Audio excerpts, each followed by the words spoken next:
Eleanor, our second day of our talk with Eleonora Mendívil. I hope I get it right, Eleanor. You'll have to help me.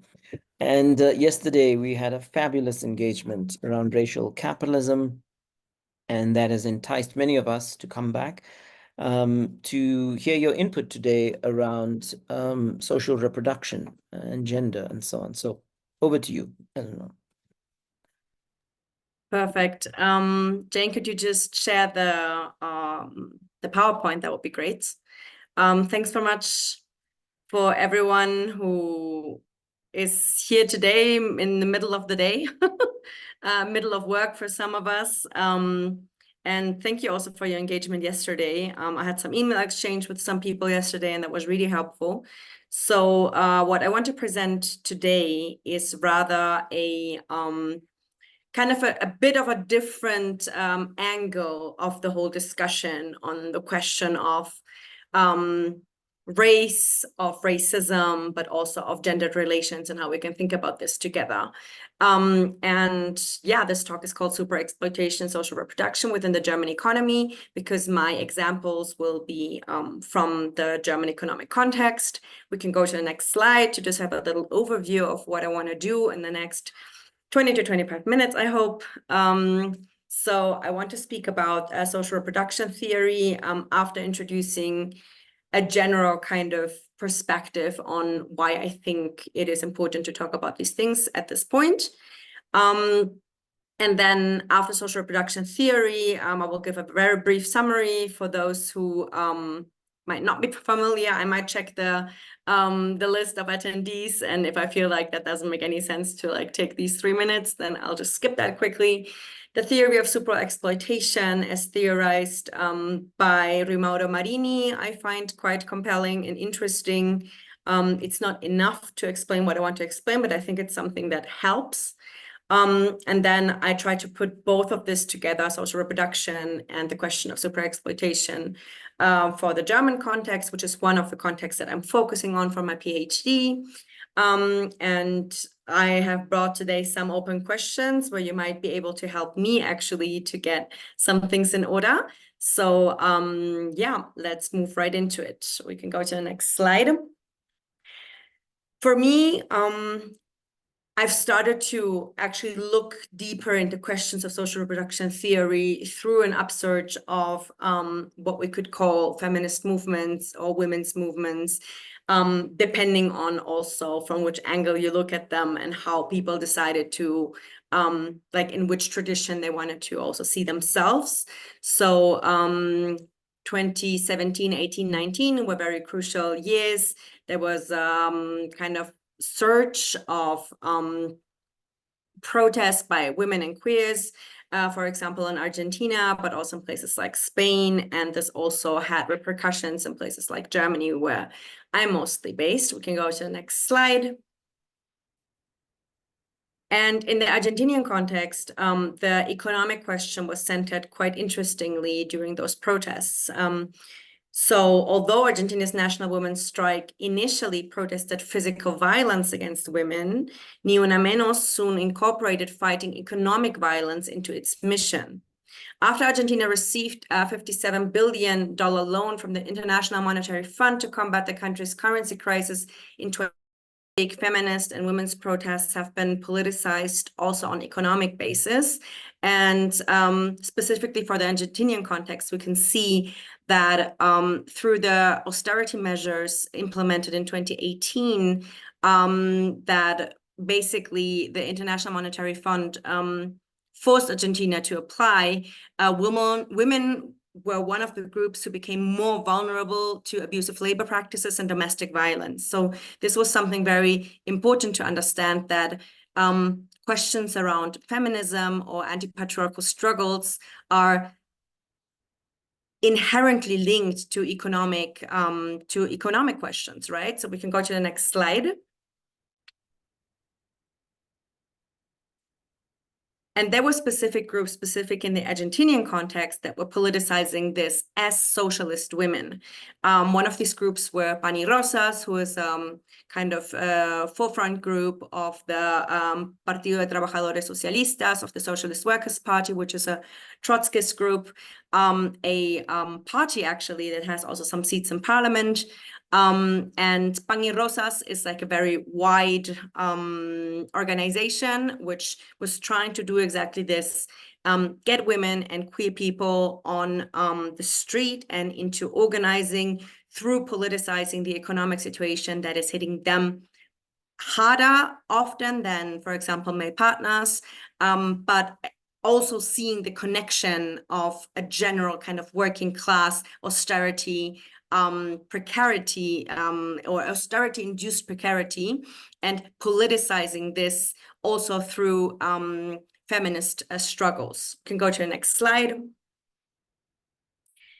Of course, this also inspired us in Germany. So we tried to do something like a women's strike, which basically in the end became like a broader demonstration for March 8th, 2019. And in the end, this did politicize specifically student women and queer people from like with a university background.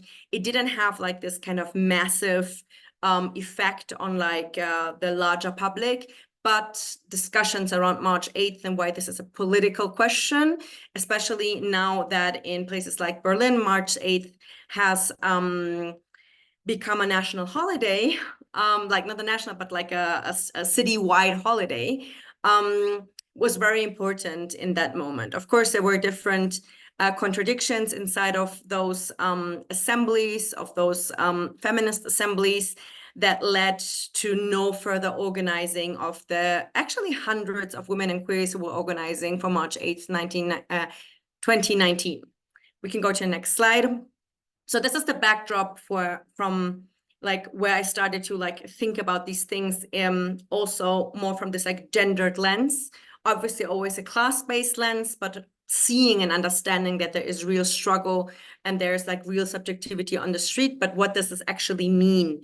So the questions I asked myself was, how could we organize women and queers for a socialist project? Because this is what some of us try to do through the women assemblies in Berlin. How can we organize socialist men for feminist demands within the workers' movement? Because again, this was something that came up a lot, the role of male comrades within a struggle, like an anti-patriarchal struggle, with very, very different views on that, that also historically show the different kind of schools and different political currents, from very, separationist perspectives to perspectives that said that everyone who wants to join a struggle should be able to join. That was a perspective that I think that I proposed, or the people around me, which were like socialist people, proposed, but which wasn't able to get a majority. Actually, the like segregationist positions were very strong. How can we make our demands anti-racist from the standpoint of the working class? So be it within feminist struggles, be it really in whichever struggles where we're in, how can we include always like this kind of cross-cutting, anti-racist, anti-imperialist perspective that shouldn't be vulgar in kind of just imagining this like third worldist position, but actually creating a momentum for people who are exploited to understand that they have nothing to gain from a kind of racist politics against no one, right? Like against everyone. No one has to gain anything from it. And I will elaborate a little bit more on this tomorrow when I speak about the new right. So these are the questions that kind of motivated me to start going more into social reproduction theory, but also who got me closer to questions of super-exploitation. We can go to the next slide. And in that context, and this is something I'm trying to do for my dissertation, I asked myself, how are gender and race infused in the kind of process of creating surplus, right? So money becoming more money, as Marx describes in chapter 4 of Capital. How is race and gender infused in today's modern liberal, economies. So what place does this have on an economic base? This is something that kind of, this is a question that goes through all of the work that I'm doing in the last years, I think, because I'm trying to find answers to this. We can go to the next slide. So for social reproduction theory, I think that the books that I have just put out here were like some of the fundamental kind of frameworks that shaped my view on the question of gender and class. Of course, Lisa Vogel's Marxism and the Oppression of Women has a very, I think for her time also, very cutting edge analyses. Then Titi Bhattacharya's social reproduction theory anthology was very important for me to frame this. In the Name of Women's Rights was very important from Sarah Ferris on trying to bring like questions of gender and race together. She describes how there's like a femo-nationalism happening in a European on the European grounds, where we have a collaboration of NGO feminists, of women bureaucrats, and of right-wing parties ideologically to kind of pose a European feminism against the backwardness of the outside non-feminist world. And she looks into exactly how that looks like on the job market, etc. So there's specific programs, for example, for migrant women to to work in hospitals with the care of elderly people, with the care of the handicapped, or caring for children. And there's like money flowing towards those programs supporting migrant women in that, like with intensive classes in, Italian, French, German, etc. But there is no such program for migrant women to have an academic career, for example. So there's like specific gendered and racialized politics that the EU countries are implementing, that Ferris explains as happening within a framework of femo-nationalism, which was very, very helpful to me. And recently, Social Reproduction Theory and the Socialist Horizon is a very small book that I really liked, and I can really recommend if you want to have like a crash course in what is social reproduction theory. Aaron Jeffries' book, I think, was very helpful to establish a bit of a kind of frame for what I'm doing. We can go to the next slide. So the working class for the revolutionary Marxist must be perceived as everyone in the producing class who has in their lifetime participated in the totality of reproduction of society, irrespective of whether that labor has been paid for by capital or remained unpaid. So this is kind of also a bottom line definition of who is seen as part of the working class from a social reproduction theory standpoint. We can go to the next slide. This is the anthology that I edited together with Bafta Sabo in German, which is coming out in English, hopefully this year. It's being translated as we speak, and we hope that in sometime September, October, November, we will have first a Brill edition and then a Haymarket edition.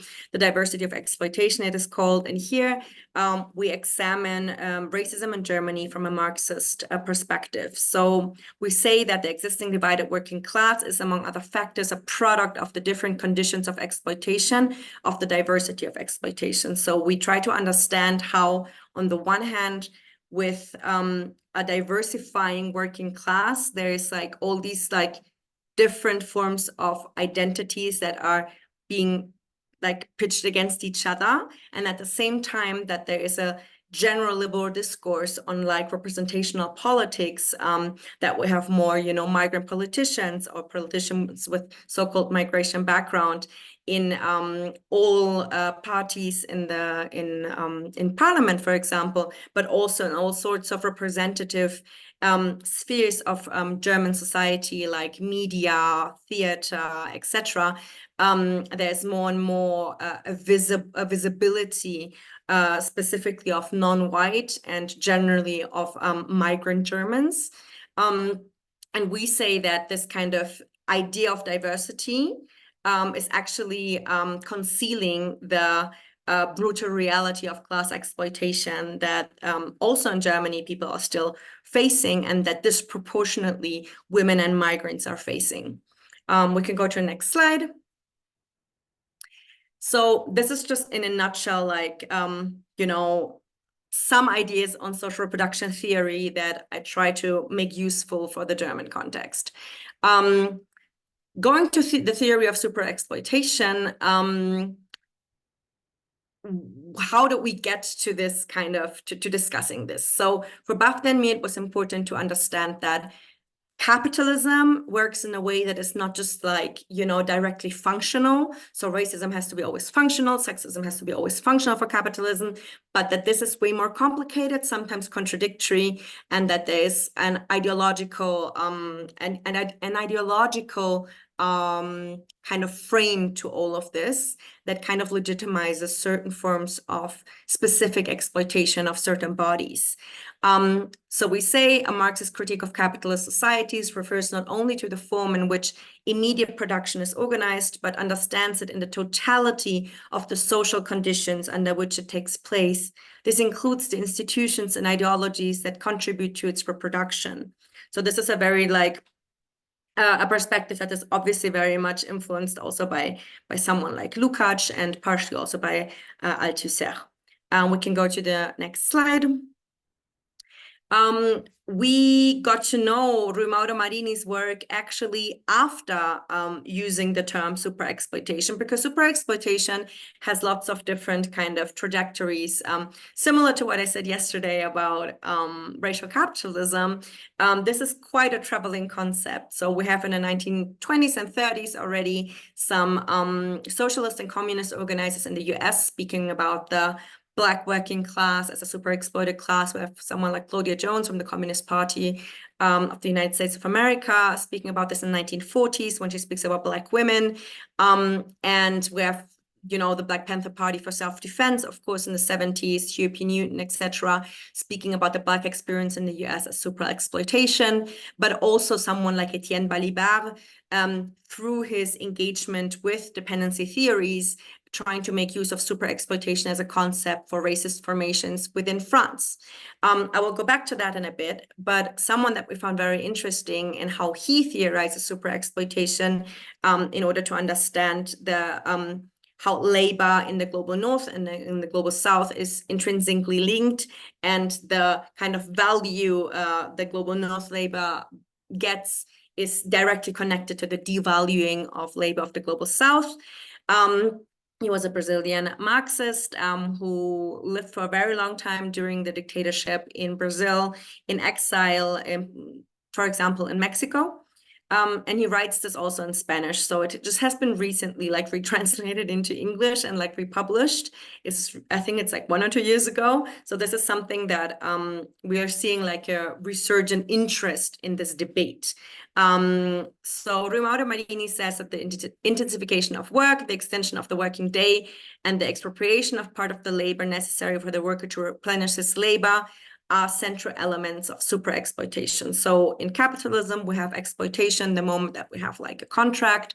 We will not get paid what we produced. So we produce a certain value and we will only get paid a certain amount that can kind of secure our reproduction. And this has geographical and historical elements where a society decides that, you know, in, I don't know, the German economy now, there's a certain level of, I don't know, the worker has to be able to go on vacation, for example, and that, and the wage has to be enough for that. So this is something that can historically change. And also, of course, there's an element of struggle. So this is not just something that happens to the working class, but the working class also is an active element in fighting for the betterment of this kind of relation. How much of our surplus are we keeping, right? So Rui Mauro Marini looks at this and he tries to look into super exploitation. So exploitation that goes beyond the kind of average form of exploitation. And he looks specifically into these north-south relationships. We can go to the next slide. After Marini, someone like John Smith has been very important in kind of keeping this line of theorizing in his book Imperialism in the 21st Century. He says that the fundamental driving force for the race to the bottom and its attendant ills, starvation wages, rickety buildings, atrocious living conditions, is price gouging by leading firms. This is like I think this is like quite in the beginning of the book, yeah, page 18. So just to understand kind of the frame that already Marini is making up theoretically, now someone like John Smith brings that into actuality and into actual kind of global political economic terms. We can go to the next slide. So what began as a trickle in mid-19th century Europe and became a steady stream in North America in the early 20th century had, by the end of that century, become a systematic pattern of firm restructuring that is moving jobs from union to non-union facilities within the country, as well as to non-union facilities in other countries. It's like something very important about the whole outsourcing mechanism that makes super exploitation possible. We can go to the next slide. So my understanding of super exploitation highlights the different conditions of exploitation to which groups of workers are exposed, be it on an international or a transnational or domestic level. I'm saying transnational because there is a lot of aspects of like the global political economy when you look at the, for example, transport sector, where you have workers from Georgia which have a contract with a Polish firm based in Kazakhstan to bring goods to Germany, right? So it's really like you can't really say it's neither national or even international, like if we have like a 2-point perspective, but it's really like it's going everywhere. Thus, although there is a socially average level of exploitation that determines wage levels, and this socially average, we can like determine that through statistical data, working conditions in a given society, legal differentiations between different population sectors according to the resident status or according to the nationality or race, offer the possibility to undermine the average level of exploitation. So this is like the bottom line of how I understand super exploitation and how I'm making use of this also for understanding the German economy. We can go to the next slide. So gender works in similar ways, I would contest, economically and ideologically, making the super exploitation of women feasible and desirable for capitalists. I'm saying in the same or in a similar way than like migration and race patterns. This undercutting of average exploitation levels on the lines of gender, nationality, and or race is attractive to lawmakers and companies for a number of reasons. A fragmented working class that labors under a variety of different working conditions is less likely to understand itself as one social class with common objective political interests, of course. Such a fragmented class will not easily stand in solidarity with one another and will more likely fight among each other for the scraps, right? And this is what we're seeing today. We can go to the next slide.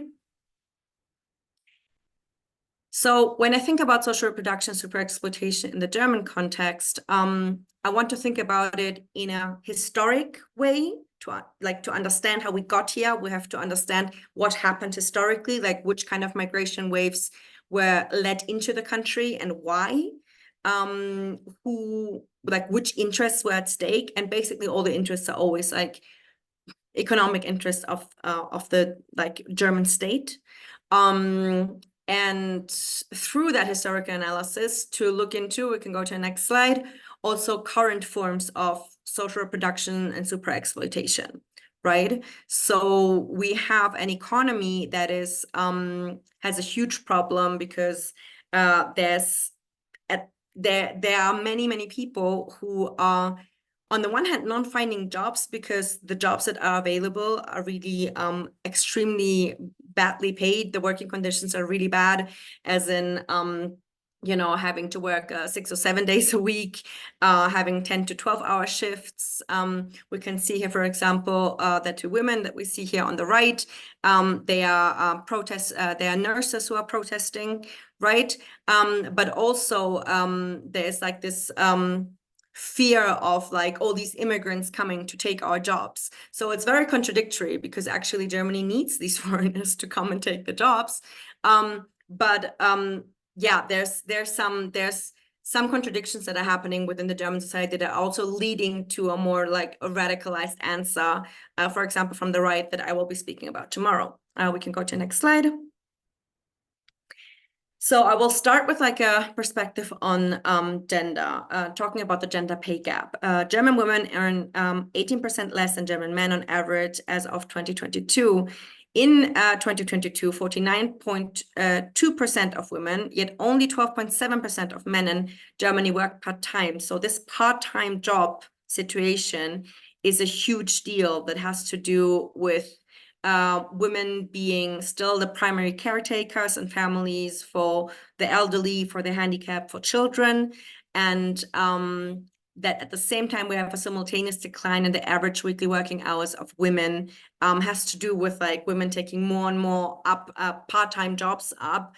Especially we have to look into like the kind of difference that the so-called reunification, or like others say, the kind of taking over of capitalism in the east of Germany, the capitalist restoration really in the east of Germany.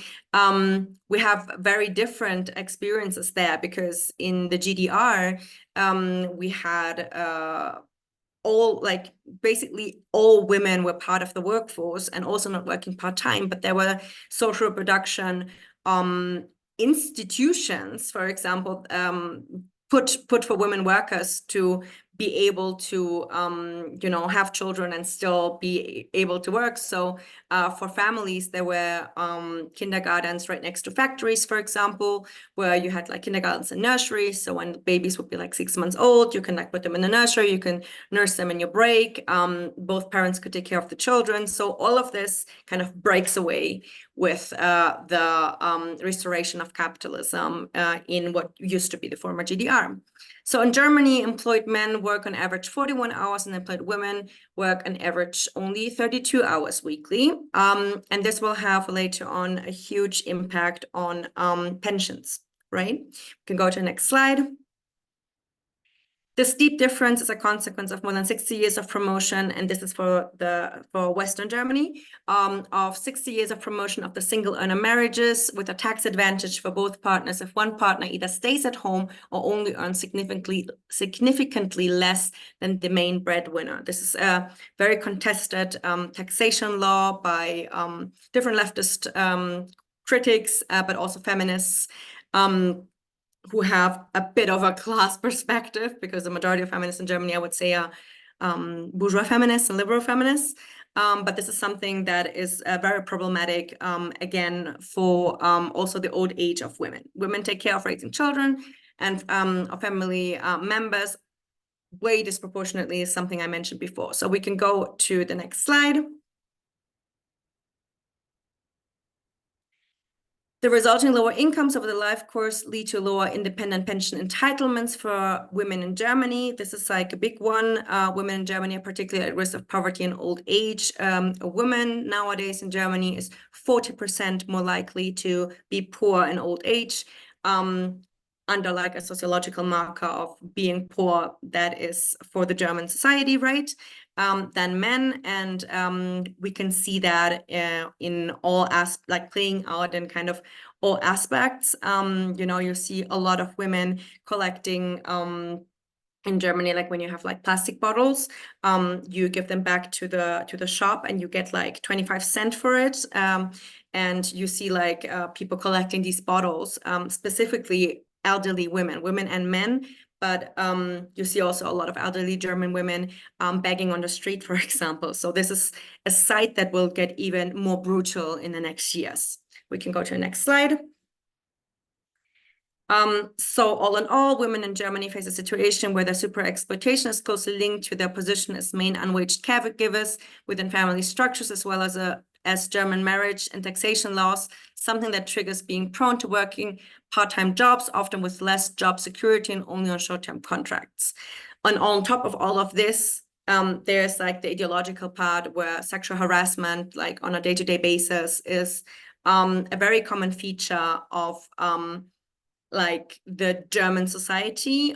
This happens cross-class, differently across class. It's subtle, but it's there, and it kind of ideologically also prevents women to be in lots of public spaces or also political spaces. We can go to the next slide. And I would go one slide more. Because basically, to bring this together and then like rounding it up with the question of super exploitation, we have to understand that there's like there's a variety of migrant communities within Germany, which with very different also statuses. So asylum seekers and immigrants with toleration residency currently make up about 450,000 people in Germany that don't have a work permit. So I'm just going to concentrate on that just for a moment, because there is migrants who do have a work permit. But these are people who don't have a work permit, and we're not even speaking about the people who live in Germany legalized, right? Because there is no statistics to this. The German domestic labor market employs workers after the so-called primacy of nationals. It's called Inländerprimat. So basically, when there's a job, let's say in a restaurant, and there's an person who is a refugee from Afghanistan who is applying for the job. If the restaurant owner wants to hire this waiter, this Afghan waiter, he has to prove that no German national applied for this job, no EU national applied for this job, and only then, when he could prove it, can he hire a kind of third national. It's called like Drittländer, like coming from like countries outside of the EU. This refers to the preference given to people with German citizenship or permanent residence over these third country nationals in Germany, right? We can go to the next slide. So German nationals whose parents and grandparents migrated to Germany from Europe's periphery or the global south are disproportionately represented among the lower strata of the working class in Germany. Disadvantages being recorded through underemployment in the educational sector. So children of immigrants usually have it way harder to get into higher education, for example. On the housing market, if you have an Arab last name, you just don't get the apartment, just if you're very, very rich and have an Arab last name, and in the job market in general. We can go to the next slide. So I have discussed gender and race separately for now. And in the paper that this presentation is based on, I also have some statistics. So if you're interested in that, I can send that to you. This is an unpublished paper, but if you want to look up like how this argument evolves concretely, like with numbers, right? The concrete workers we are speaking of are gendered and racialized in a patriarchal and racist society, of course. So I'm just for like analytical reasons, I try to look into this like from these two perspectives. But of course, also families are not made up of like, you know, just migrants or just women or whatever, but this is like something way more complex that goes hand in hand with each other. Non-migrant and migrant women workers' exploitation, oppression, and super exploitation, of course, differs. Within this sociologically defined group for example, migrant women workers, there's also a multiplicity of life realities. Again, depending on, do you have a residency status? Are you maybe a migrant woman worker, but you have a German passport? Things will look very different for you as well. You will have more access, of course, but there will still be racism and sexism on your way. And yeah, this is like a bit of like what I wanted to get into. We can go to the next slide. Nearly there. So what social reproduction theory and the theory of super exploitation help us to understand, I contest, are the multiple forms of exploitation that exploitation takes in capitalism that have largely been underanalyzed under the greater narratives of the working class experience and struggle. Also, the combination of social reproduction theory and the theory of super exploitation offer a Marxist alternative framework for intersectional approaches, who treat class as one of many social formations with no central character of capitalist exploitation at all. In fact, quite to the contrary, intersectionality theory holds that social formations in society cannot be set in hierarchy to one another, which doesn't make sense for me at all. I'm trying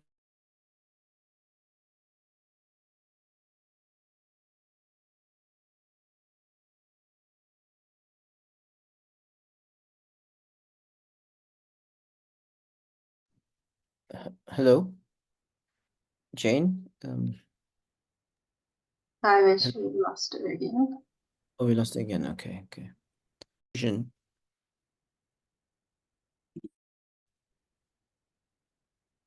Okay, so can you hear me again? Yep, I was just Yeah. great.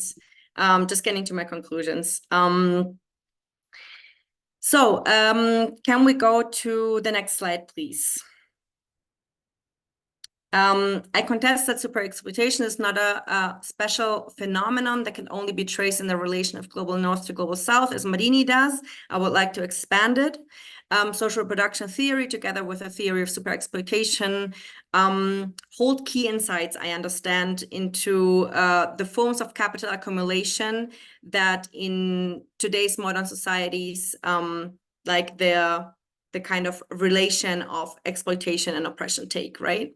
Only through an analysis of unwaged care work and its consequences for women's finances and lived experiences can we understand the specific character of sexist super-exploitation takes.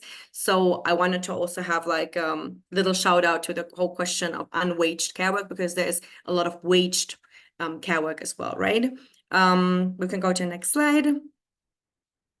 And I would jump that slide. It's just some more details. So the open questions that I'm kind of grappling with at the moment when I'm working on this kind of social production theory and super exploitation questions are: how do race and gender differ on an analytic level? So any thoughts on that are very welcome. Which theoretical and practical matters am I omitting? Because sometimes one is so into what one is doing that, you know, you can't see anymore what you're not looking at. Where are some straw men that maybe need to be tackled? Where do I have to prove my case further? This is also very interesting. Do you think that what I presented is convincing to you, or do you feel that it needs more argumentation? And if so, which kind of argumentation? And obviously, I'm also very grateful for any kind of suggestions on Marxist readings on gender and race. Doesn't have to be on Germany or Peru being like the second context I'm looking at specifically, but in general, if you feel that yeah, I haven't mentioned at all some reading that you find extremely intriguing, please email me. Yeah, we can go to the next slide and closing up with that. Thank you for listening to me again for some. And I'm very happy to just start off a discussion. Doesn't necessarily have to be Q&A. You can also just like give a comment or just give your opinion. I'm very happy to listen as well. Thank you so much.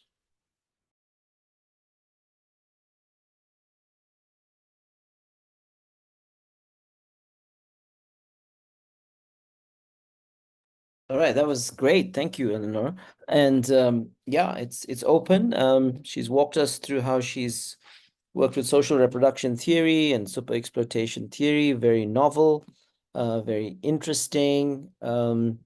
Comrades, participants, please engage. Yeah. Any thoughts? I mean, from my side, just to break the ice, there's a couple of things that stand out. I mean, the one is, well, what happened to social democracy, right? That that you now have super exploitation.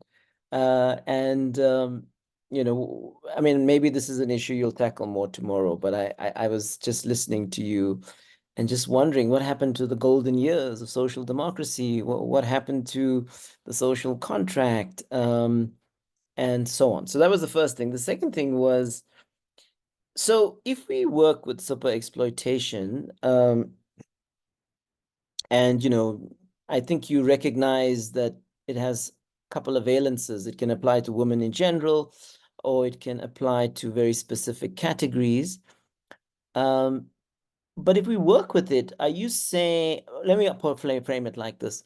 Can capital end super exploitation by improving wages and working conditions and so on?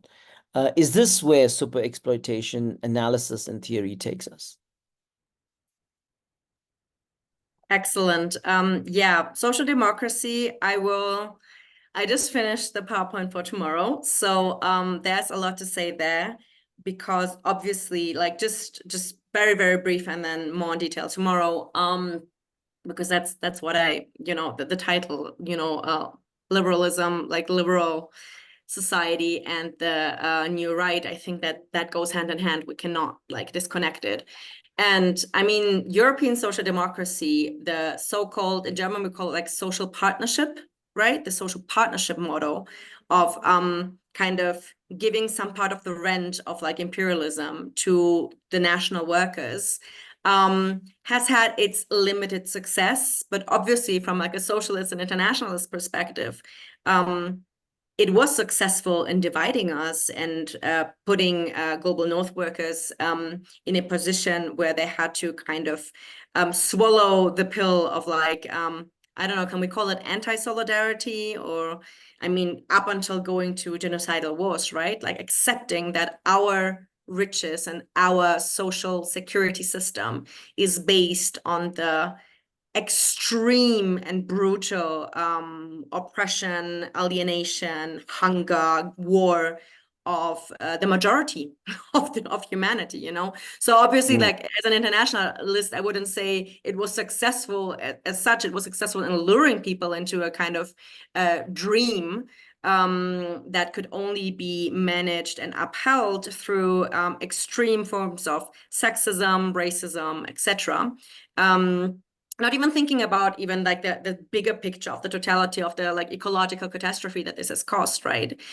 So there's a lot to say about that, but I will go more into it tomorrow, and I'm very happy for discussing yeah, exactly how these two are linked. Like how does the rise and fall of social democracy link to the ways that like a neo-fascist kind of world order is being formed within this poly-crisis, as you like to call it. And I think it's a very, very apt concept to understand where we're at. So can capital end super-exploitation? Is the theory of super-exploitation taking us to a point where just everyone is just exploited and not super-exploited anymore, and then we're good, right? Very good question. I think that it's important for the next kind of talks that I will give to frame that from the beginning, that this is not where I think this should be going.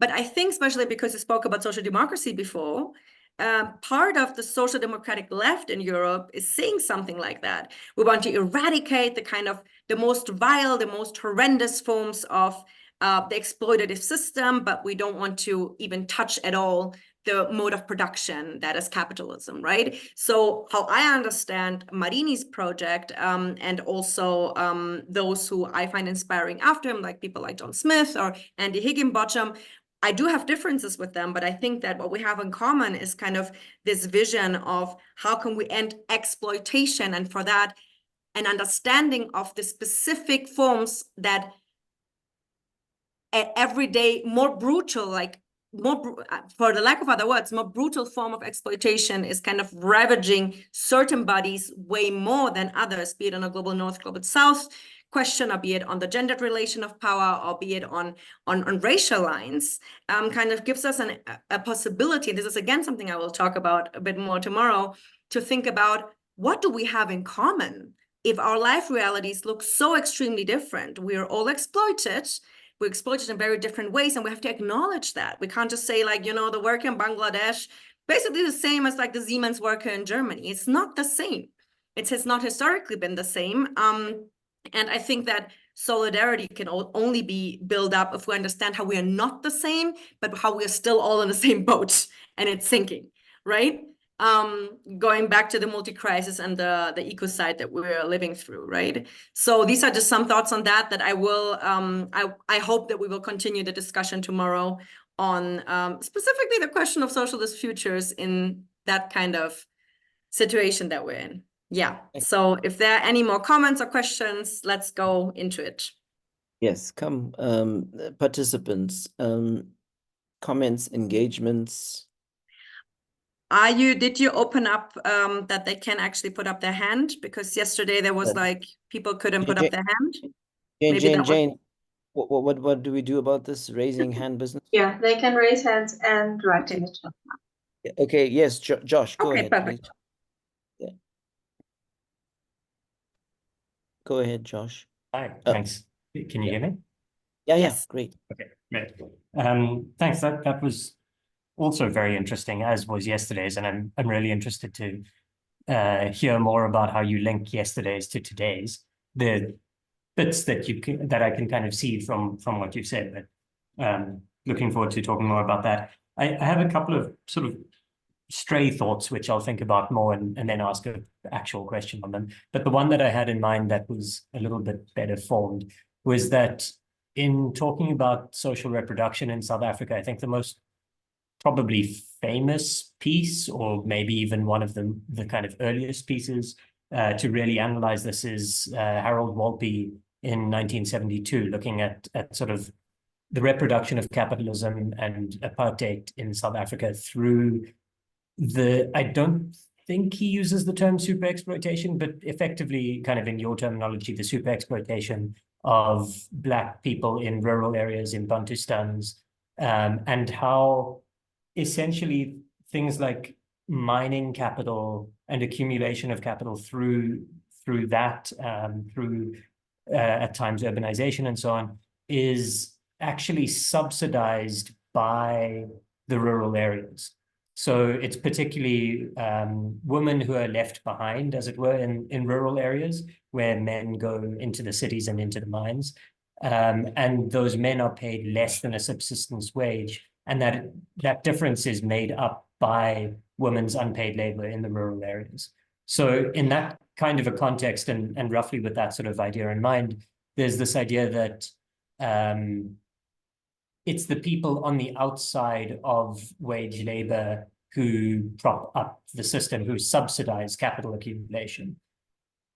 But in the context of Germany, and I think much of the global north, my intuitive sense of it is that a lot of migrants who end up in those contexts who are earning money are sending money back home to Bangladesh, to Turkey, to North Africa, wherever it is. And so like who's subsidizing who seems to sort of change a little bit there. And I'm wondering what your thoughts are on that. Like, is there actually a difference? Is there a sort of a difference in who's subsidizing who? Or is it just a kind of some part of that subsidy is being hidden, or there's something else going on there?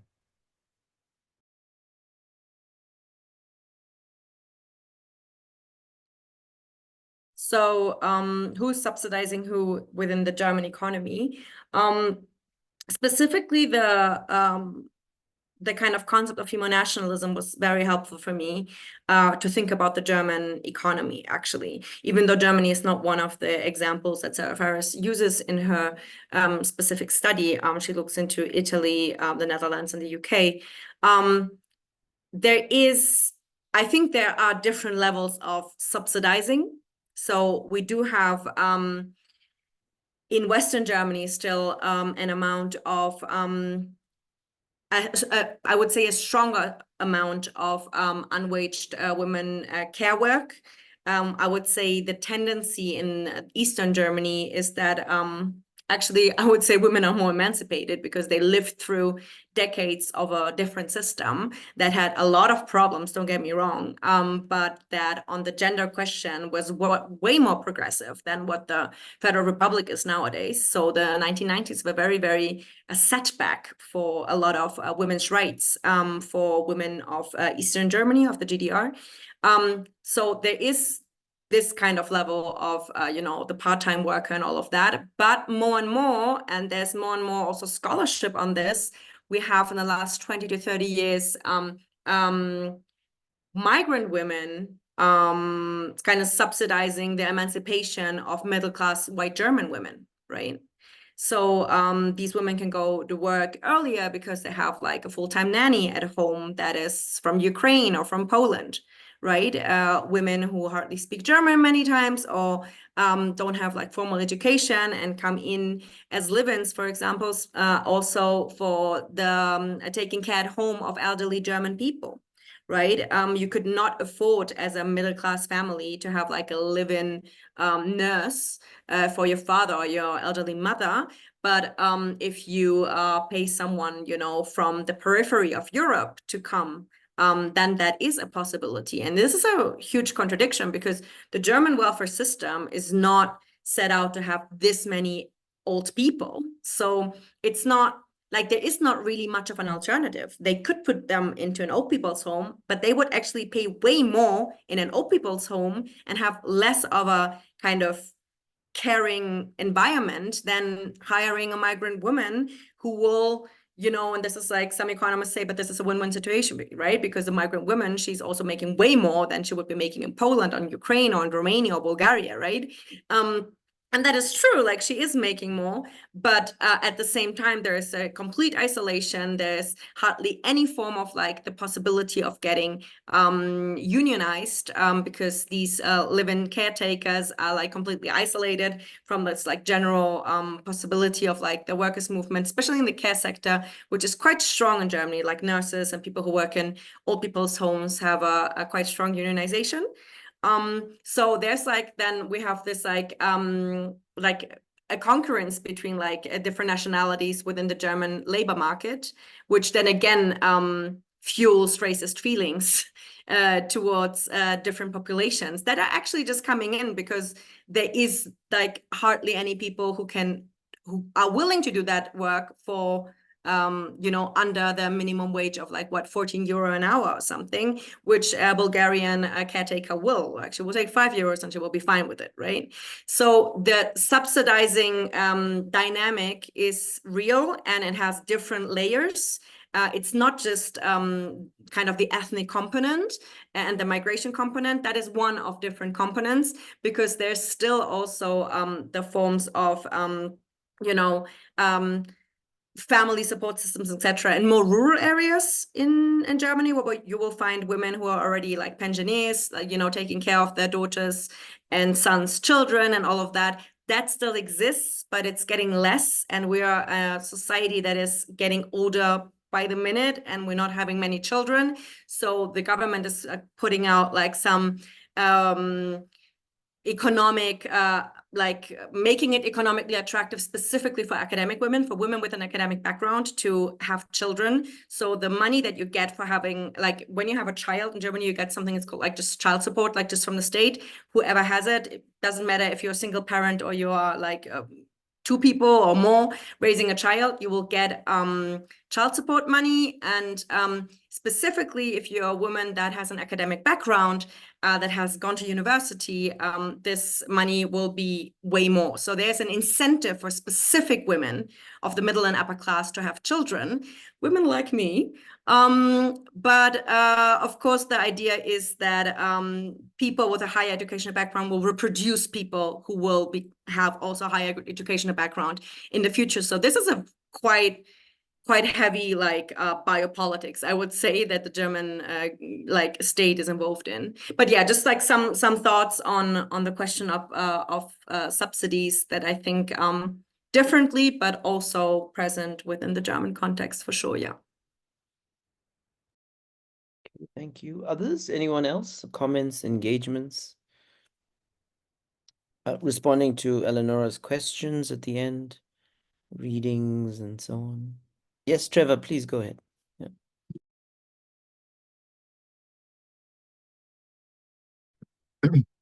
Oh, thank you again, Comrade Eleonora and Vish and Jane and everyone else. Yeah, I think this discussion, you know, flows nicely from yesterday's, actually. Yeah, so I can see the logic. So there is a real question here because, okay, firstly, in general, super exploitation makes sense to me. And then in terms of, I mean, history, experience. But the general point is that, or something you can answer to as a question is, what happens, you know, in conditions of capitalist crisis, you know?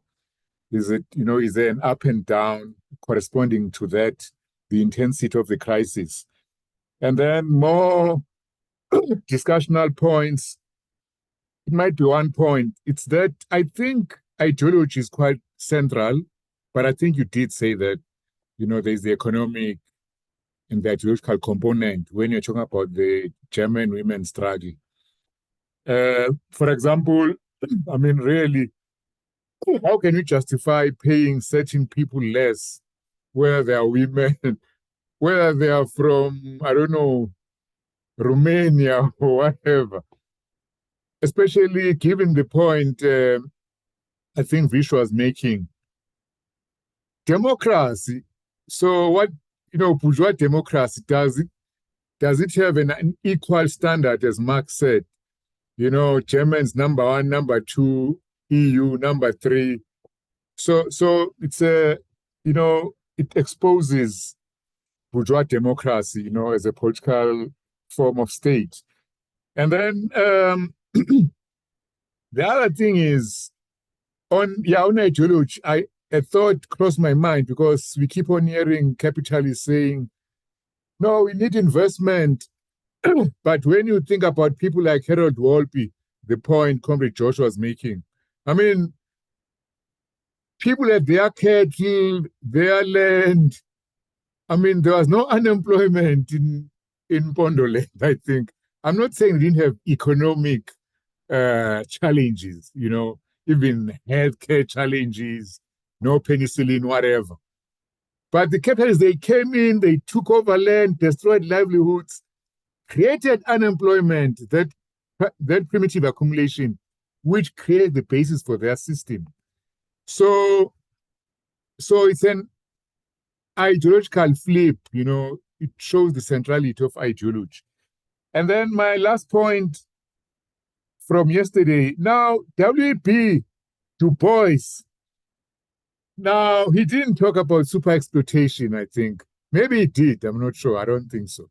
But he did talk about slavery, which is a different thing. But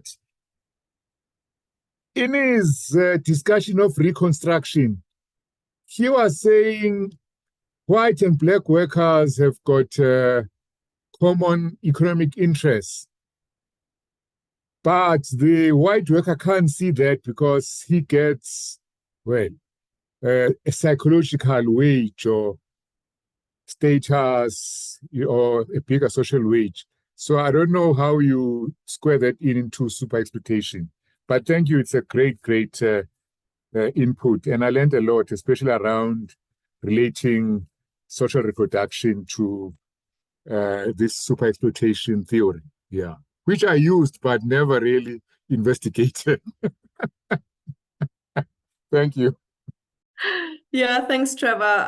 I had basically the same situation for the book that I just showed you guys, that we published in German in the introduction. We kind of have like 4 sentences on super exploitation, and suddenly half of Germany was speaking about super exploitation and quoting me and BAFTA, and we were like, I think we have to elaborate on this. I think we have to like go into Marini, and we have to actually understand this, because it was floating around. We got it a bit from Balibar. We got it a bit from like discussions with US Marxists. But then I try to kind of like for the dissertation now to go deeper into what does this actually mean, right? Yeah, thanks for your comments. I'm just gonna breeze like quickly through them. Even though I might not necessarily have much to add. What happens in conditions of capitalist crisis? So super exploitation, as I understand it, is not like a condition that is just eternal, right? But it's a condition that can also happen in specific moments. So I would say that the forms of exploitation and the specific forms of super exploitation, and I would also say the kind of consequences, the precarity involved with super exploitative labor relations when we have crises like 2008, 2009, we see that there's a shift in migrational populations. So for example, in Germany, when the crisis hit 2008, 2009, we had a huge flow of Latinos from Spain who were working in Spain for 10 years, on the European gardens and producing all the fruit and veg, basically, that Northern Europeans and Central Europeans eat, right? They were plantation workers. But suddenly, through the crisis, even like Spanish nationals were willing to take up those very, very badly paid jobs under very harsh conditions, you know, like under 40 degrees of sun, working every day. And we had a huge influx of like Latinos from Spain, like even with Spanish citizenship, right? Who came into the German labor market suddenly. And I can speak to this community specifically because I'm from Latin America, and these are like the people that I'm surrounding myself with, like privately, basically. But suddenly, that like everyone was speaking Spanish in places like Hamburg and Munich and Berlin. You could see on the street that something changed in the demographics, right? So we can see these kinds of things happening. So like super exploitative labor relations kind of shifting geographically, but we can also see that like more people within one family, for example, who were maybe before that had like a more secure job that we would still call exploitative in Marxist terms, but that was still working within like conditions where they could unionize, etc., that this becomes more complicated as well, that people are more afraid to lose their job and are willing to just take the extra hours without pay and maybe not say something because everyone around them is losing their job, kind of. And one of the things that we can really see in Germany right now is the question of inflation, right? Specifically, like foodstuffs have nearly doubled, like butter, which used to be €1 for like, I don't know, 250 gram or 500 gram, I'm not quite sure, like €1, €1.20, it's now like €5 or something. Like you can see that in your everyday life, that inflation is kind of crippling people's wages. And that also means that many people kind of start to like, on the one hand, within this like kind of liberal individualist logic, like shut down more. So we have like the resurgence of like a new right, where people who were used to be conservatives or social democrats are like turning more to the right. And we have a small minority of people politicizing themselves more to the left and creating common, like more common grounds for how can we actually give a response to the inflation that is affecting everyone, but that is disproportionately affecting those who were precarious before already, right? COVID, right, was another like crisis moment where we could see that, for example, people weren't allowed to work in factories, etc., during the lockdown of 2 weeks.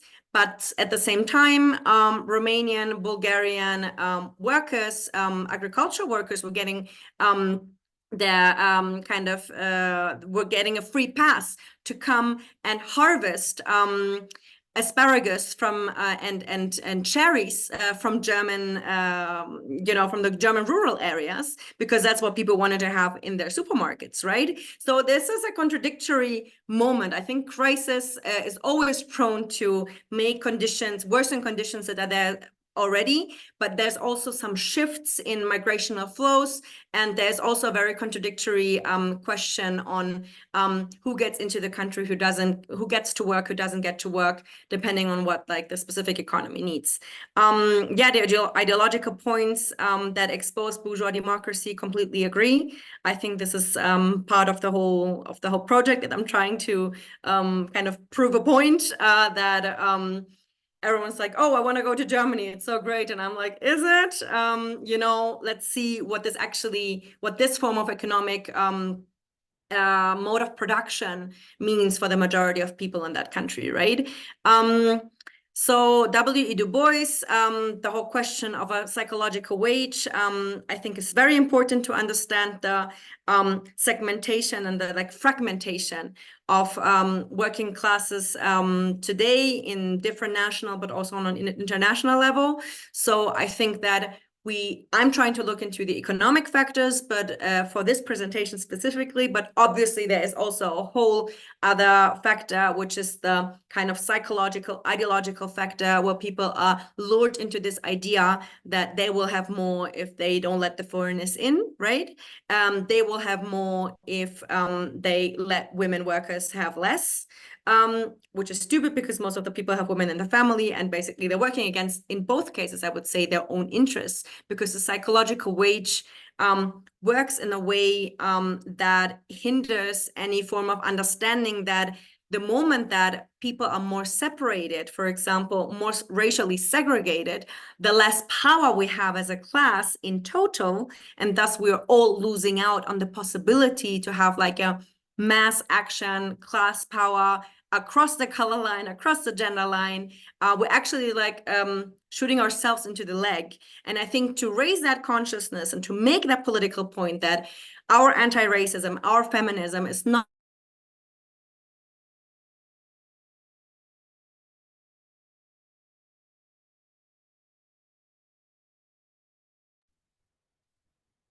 Have we lost Eleonora again? Jane? Yeah, it seemed like it. Gosh, okay. I'll just call her now quickly. Where do we locate the exclusionary nationalist aspect of social democracy? Does it go back to the formative years of the Social Democratic Party, where it embraces colonialism as progressive, as harbinger of development and civilization, etc.? Does it have its roots in how it was constructed even after World War II? And so it had an insider-outsider dynamic to it, based on its relationship to the peripheries. And then maybe now increasingly with the importation of cheap labor, this exclusionary nationalism shows itself more sharply, etc., etc. But anyway, I think what I'm saying is we have to understand this articulated ideological element to social democracy. The flip side of this is well, do we just throw all of social democracy out? Or was it part of the socialist inheritance of the 20th century? Workers did fight for it in some countries. There were geopolitical conditions, etc. But social democracy did make some advances for workers and society. And of course, the neoliberal onslaught has pushed a lot of that back. So the question I'm asking is there anything salvageable from social democracy? I mean, it's not a question directly to you, but it's, or do we just throw it all out? It's just one big, boom, gone, and, we start from ground zero. I'm raising this because years ago, I interviewed somebody who was one of the key thinkers in the Italian Communist Party called Pietro Ingrao. He was on the left of the Italian Communist Party, and he was in his late 80s when I interviewed him, another comrade. But he said something very striking in that conversation. He said the problem with the Communist Party in Italy was that it didn't study social democracy. It didn't understand it. Now, this was someone who was to the left of the of the Italian Communist Party. And I think it's an important point for where we are in terms of new frontiers for struggle, etc. Anyway, but I was just going on because no one was asking anything. But I have one question. I mean, there is one rival candidate to your theory of super-exploitation. This is the notion of precarity and the precariat. And I think it's Guy Standing and so on who kind of do this kind of analysis, etc. Labor sociologists work with this, etc. I'm not saying it's the answer, but do you have a kind of critique, an engagement with precarity, and do you want to say more about it? So I will speak again a bit more on the whole social democratic question tomorrow, because I think that we cannot think of a kind of any social democratic project that could have happened without imperialism. So I think that this goes hand in hand, and whatever social democracy managed to put on the radar and as a standard of living, of social welfare for example, workers in the global north could only happen because of the extreme forms of exploitation of human labor and of the natural environment, like non-human nature. So I think that this is something we have to think about when thinking about social democracy, which doesn't mean, and for me this is very this is not the same to still fight for reforms and to fight for radical reforms, but to put our kind of revolutionary favor for the ranks of like a social democratic party, be it in the north or the south. I would as a Marxist and as someone who ascribes more to the like orthodox Marxist understanding, I would say no, for sure. But this is obviously a point of contention, and we will keep talking about this tomorrow. I think when I use precarious as an adjective, I'm not using the theory, you know, around precarity and the precariat as like a kind of a new social milieu, a new, like, as you said in labor sociology, like this kind of class that is like hardly reproducing itself through their own means, but who has to, for example, in the global north, be, you know, using handouts, you know, using making use of food that is given to them, etc. And I think it's a very, like, for me, it's a notion that is very sociological and like within this like kind of milieu studies. It's not like an actual, I feel like, economic category that helps us to think about the global working class today, but it kind of creates like a different form of analytical framework where the actual people we have to look at are the most precarious. And that's also not what I'm saying with what I do scientifically. I think that we have to have an analysis of how different forms of exploitation affect different populations in order to have like a sense of the totality of what capital accumulation is doing. But I feel that the whole concept of the precariat, like with its own like kind of versus the proletariat, right? Idea, which is kind of a form of politicizing this lumpen, the question of the lumpen, you know, I don't quite find that intriguing and compelling, because I think that what sociologists call the precarity class or something are part of the working class, and we can think about them in these specific terms as part of the working class and also as having power within the ranks of the working class, right? So that is politically, that makes more sense to me. Yeah, but I think that Josh has another contribution. Josh, you have the last word, and then Eleanor. Yeah, Eleanor. Yeah, go ahead. I know, so much pressure. I guess my question comes from bits of what you've been talking about in the Q&A, and that is a way of thinking about it which flips super exploitation from being an exception to being the norm. And so when you were talking about the kind of definition from Marini about, in particular, I was thinking the sort of expropriation of labor power necessary for the worker to replenish, the expropriation of surplus above what the worker needs to reproduce their own labor power. It strikes me as quite a common feature, especially if we think about the relationship between capitalism and colonialism, that has historically been true. I mean, Silvia Federici writes about it in terms of sort of women's work in Europe, but then also in the colonies in a very similar dynamic.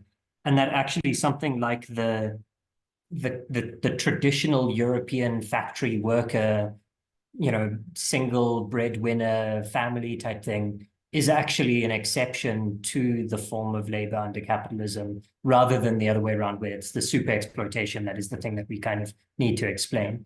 And I think maybe if you think about it that way around, and perhaps using terms that are highly debated, like a labor aristocracy and these sorts of things, it might help to make sense of what's going on currently as well, like in declining rates of profit, meaning that these forms of super exploitation, which have been hidden in the colonies and elsewhere, are sort of returning to Europe in a way maybe not seen since the earlier days of capitalism.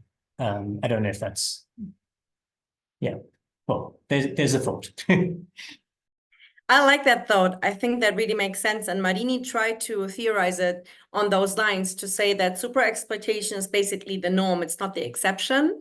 And I think what one can do with this is to think about how the discourse on race, racism, gender relations, patriarchal oppression is framed is basically that we're speaking about a minority, right? These are minority rights. You guys are, which is weird, like to think about women as a minority, but anyway, queer rights, minority rights, migrant rights, minority rights. So we think always about this in terms of the minority, but putting it into a global perspective and into like historicizing this perspective, as you mentioned rightly, with colonialism and all of this, for me, it really makes sense to see this as like the kind of the norm, and then within that norm, there's like kind of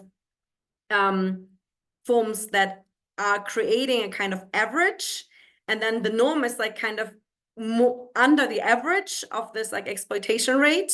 And then there's like the labor aristocracy, which you can see specifically in the global north, but also in some sectors of the global south, which is also something newer that Marini didn't see in his time. Where you have certain, a certain strength of like a new middle class that doesn't want to see itself as being part of the workers because we left that behind, right? And there's like new fragmentations happening that are basically throwing some questions and some concrete grievances of people into the arms of like the right wing, because leftists are not able to answer these complicated questions on the ground, because our regression and our stagnation is really real, right? So this is maybe also an outlook for tomorrow's talk, where I will be speaking about liberalism and the new right in Europe, and what kind of maybe our, as leftists in the world, contribution should be to go rather into socialist futures than where this is heading, a kind of nightmare of like hyper neoliberal fascistoid capitalist accumulation, right? So yeah, thank you very much for everyone's contribution and questions. I noted down a lot, and this will help me a lot in shaping what I'm doing. If you have any more thoughts on this, please contact me via email.